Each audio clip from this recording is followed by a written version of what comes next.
유럽, 중세시대, 성과 기사의 시대였지만 어둠이 온 땅을 뒤덮었습니다. 공포가 사람들의 마음을 사로잡았고 마녀에 대한 속삭임이 허공을 가득 채웠습니다. 마을 사람들은 그림자조차 두려워하며 서로 옹기종기 모여들었습니다. 그들은 이상한 일들, 흉작, 질병, 죽음에 대한 이야기를 수군거렸습니다. 마치 악마가 도사리고 있는 것처럼요. 아니, 그들은 정말 그렇게 믿었습니다. 이성이 존재하지 않았던 시대, 미신이 지배했던 시대, 바로 마녀 사냥의 시대였습니다. 이것은 인류 역사의 어두운 장, 공포가 최고조에 달했고 무고한 생명들이 의라는 이름 아래 잔혹하게 희생당했던 그 시대에 대한 이야기입니다. 마음의 준비를 하십시오. 이제 우리는 마녀 사냥의 중심으로 여행을 떠나려 합니다.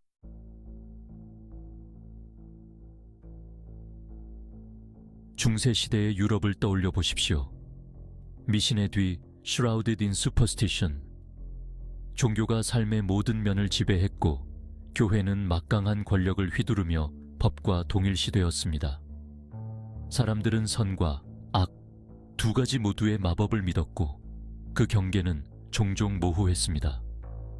미지의 것에 대한 두려움이 만연했고 자연재해는 초자연적인 힘의 결과로 여겨졌습니다. 질병이 땅을 황폐화시켰고 흉년이 들었으며 죽음은 끊임없는 동반자였습니다.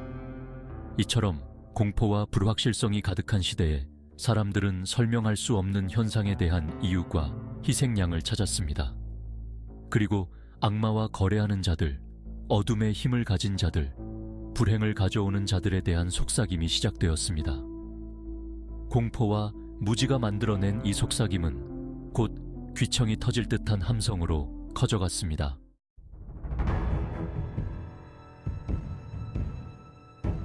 (1347년) 흑사병이 유럽 땅에 상륙했습니다. 파괴적인 전염병은 마치 나처럼 대륙을 휩쓸었고 수백만 명의 목숨을 앗아갔습니다. 공포와 절망은 극에 달했고 사람들은 이유와 희생양을 찾기 위해 발버둥 쳤습니다. 재앙을 설명할 길이 없었던 교회는 손가락질할 대상을 찾았습니다. 바로 이방인, 소수자, 그리고 마법을 행하는 자들이었습니다. 흑사병은 일종의 기폭제가 되었습니다. 의심과 두려움의 불길에 기름을 부은 것입니다. 비난이 난무했고 이웃은 이웃을 등졌습니다. 조금이라도 다르거나 교회에 도전하는 사람들은 모두 표적이 되었습니다. 공포와 종교적 광기가 만들어낸 마녀 사냥이 시작된 것입니다. 이는 앞으로 수세기 동안 역사의 오점으로 남을 사건이었습니다. 그리고 그 모든 것은 흑사병이 증폭시킨 작은 속삭임에서 시작되었습니다.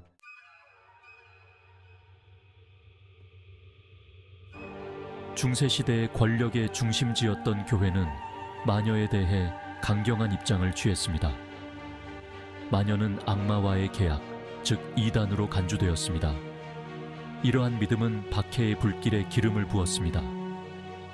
교회는 마녀들이 어둠의 계약을 통해 힘을 얻는다고 설파했습니다. 신을 버리고 악을 받아들였기 때문에 기독교에 직접적인 위협이 된다는 것입니다. 악마의 영향력에 대한 두려움이 만연했습니다. 사람들은 마녀가 저주를 내리고 질병을 퍼뜨리고 심지어 날씨까지 조종할 수 있다고 믿었습니다. 무지에서 비롯된 이러한 두려움은 사람들이 쉽게 비난하고 또 쉽게 믿도록 만들었습니다.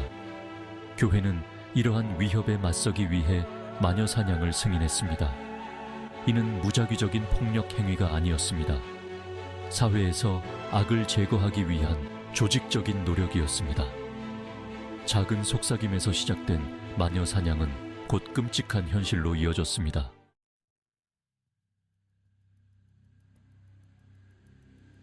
(2부) 마녀의 망치. 첨사 86년 오싹한 책 한 권이 등장했습니다. 이 책은 중세 유럽의 어두운 시대를 상징하는 중요한 문서로 자리 잡았습니다. 바로 마녀의 망치, 말르트 마레피차룸입니다. 이 책은 마녀 사냥의 교과서로 불리며 그 영향력은 막대했습니다. 이 책은 마녀를 식별하고 신문하고 처벌하는 방법을 자세히 설명한 마녀 사냥꾼을 위한 지침서였습니다. 마녀 사냥의 모든 단계를 체계적으로 정리했습니다. 두 명의 독일 수도사 하인리히 크라머와 야콥 스프랭거가 저술한 이 책은 고문 방법, 자백을 받아내는 방법, 처형의 정당성 등을 상세히 기술했습니다. 그들은 마녀 사냥을 정당화하기 위해 이 책을 썼습니다. 마녀의 망치는 들불처럼 빠르게 퍼져나갔고 그 독같은 교리는 법적 절차에 영향을 미치고 박해의 불길을 더욱 거세게 만들었습니다. 이 책은 유럽 전역에서 마녀 사냥의 기준이 되었습니다. 이 책은 상상도 할 수 없는 일들을 정당화하는 데 사용된 공포의 도구가 되었습니다. 마녀 사냥의 잔혹함을 합리화하는 데 큰 역할을 했습니다. 마녀의 망치가 출판되면서 마녀 사냥은 무서울 정도로 조직적이고 무자비한 수준에 이르렀습니다. 마녀로 지목된 사람들은 가차없이 처벌받았습니다.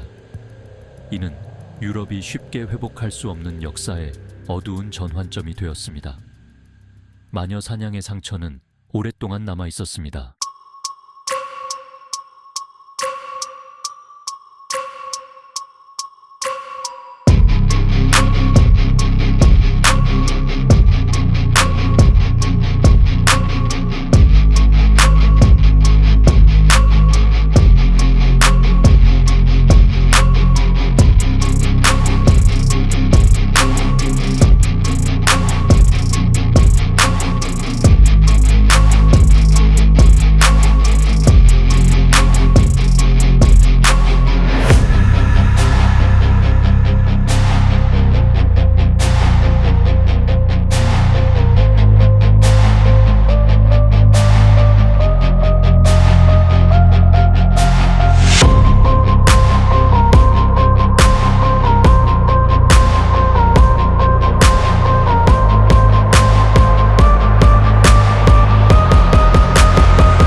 권력자들은 이를 이용해 자신들의 이익을 챙겼습니다.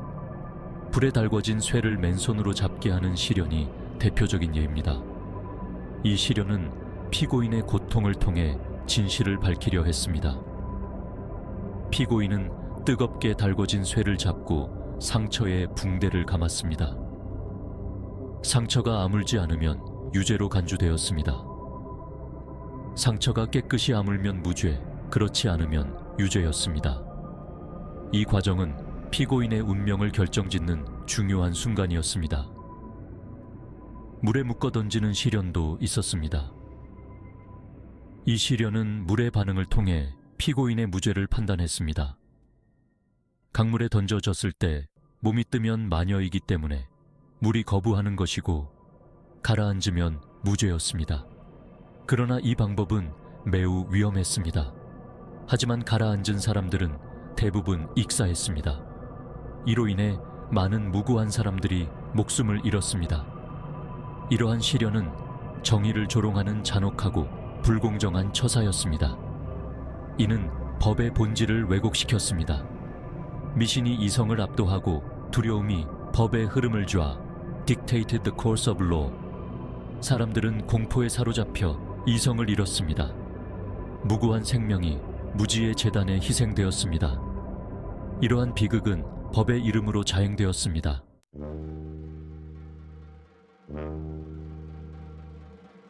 일부 과거의 메아리. 마녀 사냥은 인류 역사의 어두운 장입니다. 미신, 무지, 권력 남용으로 인해 광기와 공포가 지배했던 시대였습니다.